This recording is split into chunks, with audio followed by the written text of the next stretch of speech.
Assalamualaikum warahmatullahi wabarakatuh. Halo anak-anak semua, bagaimana kabar kalian? Semoga kalian semua dalam keadaan yang sehat.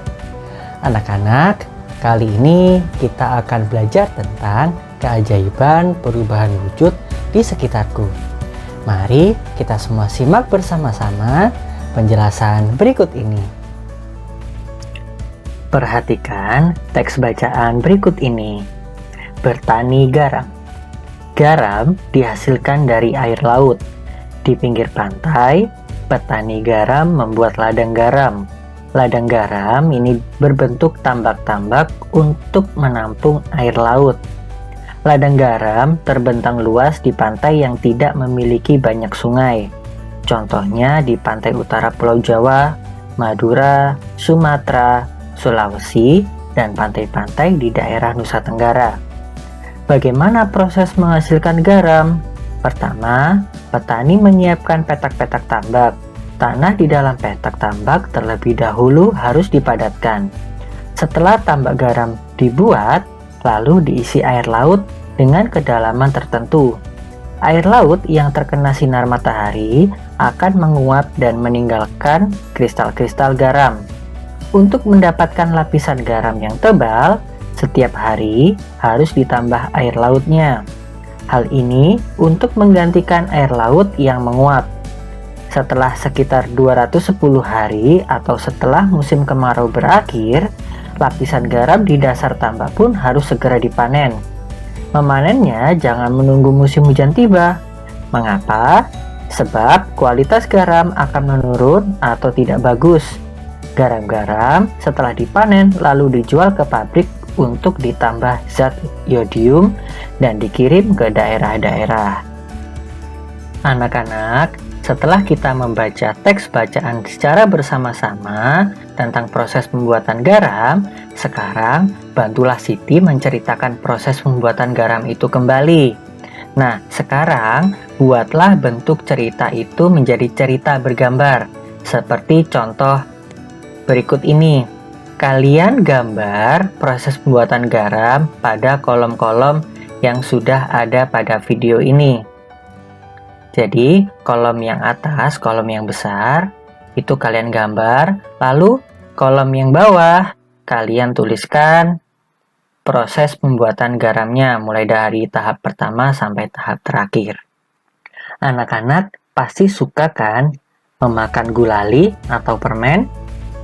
Nah, mari kita simak bersama-sama cara pembuatan gulali. Gulali itu apa ya? Gulali adalah sejenis permen yang terbuat dari gula pasir. Rasanya manis dan mudah membuatnya. Nah, anak-anak, sambil membuat gulali, cermati perubahan wujud yang terjadi ya. Untuk membuat gulali, alat dan bahan yang dibutuhkan adalah yang pertama, 500 gram gula pasir, yang kedua 250 ml air matang, yang ketiga pewarna makanan, dan yang keempat tusuk sate. Anak-anak, cara membuatnya adalah sebagai berikut. Yang pertama, campurkan 500 gram gula pasir dengan 250 ml air matang. Kemudian, tambahkan pewarna jika diperlukan. Yang kedua, aduk campuran tersebut hingga merata. Kemudian, panaskan di atas api sedang. Yang ketiga, aduk-aduk terus hingga mendidih dan airnya mulai berkurang. Setelah itu, angkat dari api dan diamkan sampai adonan mengental. Yang keempat, jika sudah dingin dan mengental, maka adonan gulali tersebut sudah boleh dibentuk. Lilitkan pada tusuk sate dan bentuk menjadi aneka bentuk yang kamu sukai. Anak-anak, coba perhatikan perubahan wujud apa yang terjadi ketika membuat permen atau membuat gulali. Ya, benar sekali. Perubahan wujud yang terjadi adalah cair menjadi padat. Anak-anak, setelah kita semua menyimak proses pembuatan gulali, Tugas kalian adalah buatlah pertanyaan dari proses pembuatan gulali tersebut. Tuliskan jawabannya di kotak yang disediakan ya. Jadi, kalian harus membuat pertanyaan-pertanyaan dari proses pembuatan gulali yang sudah kita simak bersama-sama tadi. Lalu, pertanyaan tersebut kalian jawab juga. Dan kalian tuliskan di buku tulis kalian masing-masing. Sekarang, kita beralih ke penjelasan selanjutnya. Anak-anak, apakah ada yang tahu apa itu pemanasan global? Mari kita simak bersama-sama ya. Pemanasan global disebut juga global warming. Pemanasan global terjadi jika suhu bumi meningkat. Akibatnya, es di wilayah kutub akan mencair. Hal ini menyebabkan permukaan air laut naik. Jika dibiarkan, maka dalam puluhan tahun mendatang, pulau-pulau di dunia akan tenggelam. Pemanasan global terjadi karena polusi udara yang tinggi, asap kendaraan bermotor, dan asap pabrik menyebabkan pancaran sinar matahari tidak dapat keluar dari bumi. Akibatnya, suhu bumi semakin panas. Tumbuhan dan hewan pun merasakan dampak pemanasan global. Akibat kesulitan beradaptasi, beberapa jenis hewan dan tumbuhan mungkin akan mengalami kepunahan. Pada akhirnya, manusia akan merasakan kekurangan bahan makanan dan mengalami bencana kelaparan. Kita dapat mengurangi laju pemanasan global. Caranya dengan mengurangi pencemaran udara. Contohnya, berjalan kaki atau menggunakan sepeda untuk pergi ke tempat yang dekat.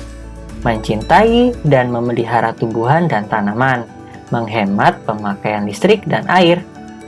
Anak-anak, setelah memperhatikan atau menyimak penjelasan tentang pemanasan global, sekarang jawablah pertanyaan berikut dan kalian tulis di buku tulis kalian masing-masing.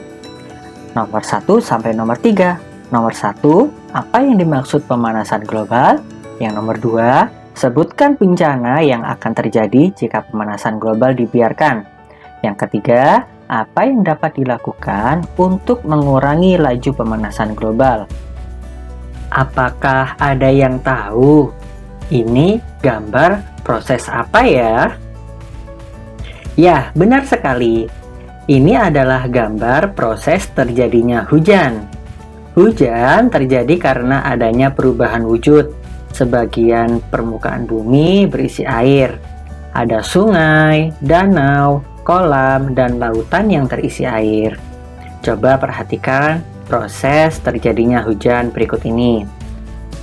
Air di permukaan bumi menguap terkena panas matahari.